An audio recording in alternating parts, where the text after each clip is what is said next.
শহীদ দিবস ও আন্তর্জাতিক মাতৃভাষা দিবস উপলক্ষে শেরপুর শহরের চকবাজারে অবস্থিত জেলা কেন্দ্রীয় শহীদ মিনারকে সর্বস্তরের মানুষের শ্রদ্ধাঞ্জলি প্রদানের জন্য প্রস্তুত করা হয়েছে। সারা বছর ধরে জেলা কেন্দ্রীয় শহীদ মিনার অযত্ন আর অবহেলায় পড়ে থাকলেও মহান শহীদ দিবসকে সামনে রেখে ঘষে মেজে ও ধুয়ে মুছে ঝকঝকে তকতকে করা হয়েছে। কয়েকদিন আগে থেকেই শেরপুর পৌরসভার পক্ষ থেকে শহীদ মিনারের পরিচর্যার কাজে হাত নেওয়া হয়। শহীদ মিনার চত্বরের আগাছা ও আবর্জনা পরিষ্কার করে বাউন্ডারি দেয়ালের চুনকাম করা হয়েছে। শহীদ মিনারের মূল বেদি ও পেছনের দেয়ালে প্রয়োজনীয় রং করা হয়েছে। এছাড়াও শহীদ মিনারের বেদিতে দৃষ্টিনন্দন আলপনা আঁকা হয়েছে।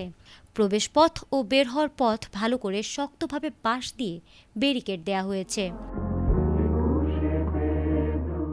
সেই সঙ্গে শহীদ মিনার চত্বরের এক পাশে তৈরি করা হয়েছে একটি প্যান্ডেল।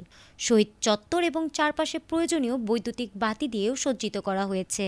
এখন ২১শে ফেব্রুয়ারির প্রথম প্রহরে পুষ্পস্তবক অর্পণের জন্য প্রস্তুত শেরপুর জেলা কেন্দ্রীয় শহীদ মিনার।